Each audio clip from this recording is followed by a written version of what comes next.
when a spirit wants to encounter you, there are many dynamics of the spirit that is activated. Spirits will always woo you to where they are. So most times when a spirit wants to encounter you, it will first of all initiate either a body or a summon in your spirit man.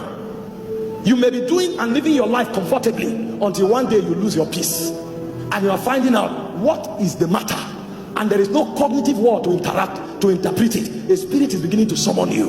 When a generation does not understand the language of bodies, there will be scarcity of encounters. Many are hoping that the Lord will walk into their bedroom and encounter them, but most times God is summoning you from Egypt to Horeb. But the bodies he brings to your spirit, you trivialize them. You wake up in the morning, it looks like you want to eat, and then when you went to touch the food becomes like a sin.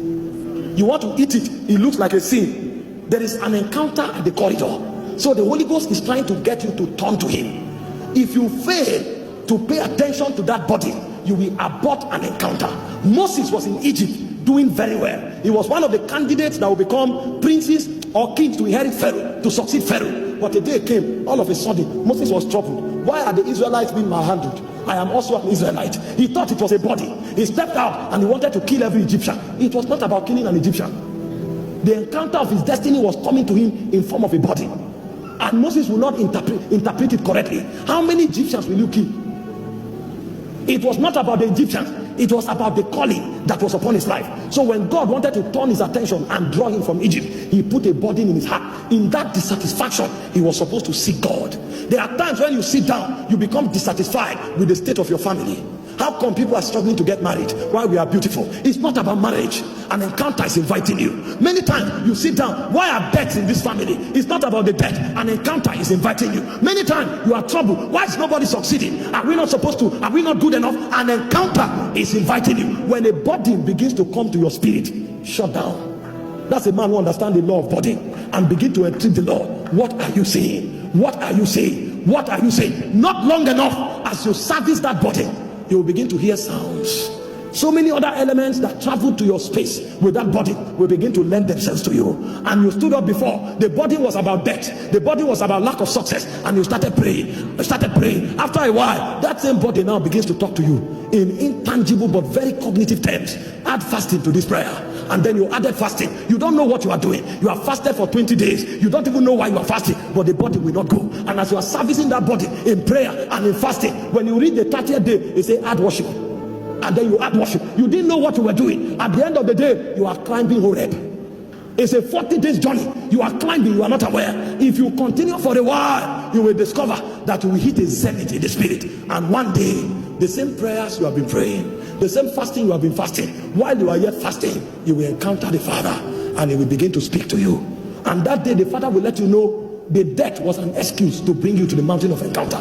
Daniel said, I understood by books that the years of captivity of Israel was supposed to be 70, and then he began to entreat the Lord for 21 days. He thought he was praying for Israel's deliverance. When he prayed for 21 days, an angel showed up. He said, I was giving speed to fly fast, to meet you and to give you skill and understanding. So the prayer activated an encounter with a cherubim, but Daniel thought it was a body. Most of the encounters that would have changed your life, they came to you in form of bodies, but you were not aware, so you aborted it. You woke up in the morning, you felt like fasting, you say, oh boy, this is no easy, maybe tomorrow may not be the Kairos moment. Tomorrow may not be the Kairos moment. Tomorrow, no. It's not everybody that will encounter God in a conference. It's not everybody that will encounter God by laying on of hands. We have different ways of responding to God, and God knows the way he fabricated you in the studio of eternity. So many times he knows the language that will reach you fast is the language of body, because you are a man that pay attention to details, and he brought body, but you aborted it. How many bodies have we aborted that have denied us life-changing encounters? Many things waiting in the spirit, but we can't travel there. We can't travel there. When Moses left Egypt for 40 years, he kept that body in his heart. He kept it until one day the Bible said he went to the backside of the desert, and as he was there, he saw a bush burning that was not consumed. The first thing God began to do was to talk to him about Israel, because God knew that was the burden of his heart. How many bodies will our generation abort? The devil knows this intelligence. That's why when you look around you, everywhere is littered with distractions. Those are burden aborters. You are the burden, and all of a sudden you step into the parlor and they are watching a seasonal movie, and then you sit down and say, after a while you say, wait, you now sit. After a while, you now bring your pillow and lie down. You didn't know that that was a clinical abortion taking place. When you finish watching that seasonal movie, you will stand up and the body you carry it from the bedroom, you can't find it anymore. You will go back to your religious prayer, Shabba, Shabba, Shabba, Shabba. You will do Shabba, Shabba, Shabba for another 3 years because you lost a Kairos moment. Many don't enter the gates of encounter. We believe so much in activities. Powerful men are not just given to activities, they are given to moments. Did you not see the man that was at the pool of Bethesda for 38 years? You know he's a man of activity, because even when Jesus came in the flesh, he couldn't discern him. They said, would you be made whole? They said, I've been here for 38 years. They didn't ask you for how long you have been here. Activities have distracted you. Would you be made whole? I've been here for 30. Who asked you how long you have been here? That's why every time the water is stirred, that's when it's distracted.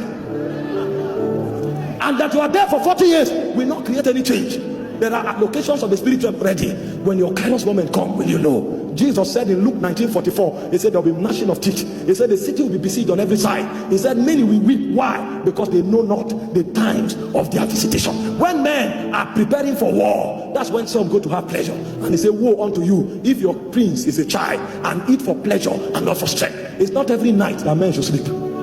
There are certain nights that a body comes upon you. If you need to put your leg in water to pray till morning, put your leg in water. By all means, have that encounter. Every time there is an alteration in spiritual frequency, make sure you isolate the counsel of God that came with it. That's what will make your life relevant. You can be promoted in the spirit 7 times in 1 year if you can maximize it.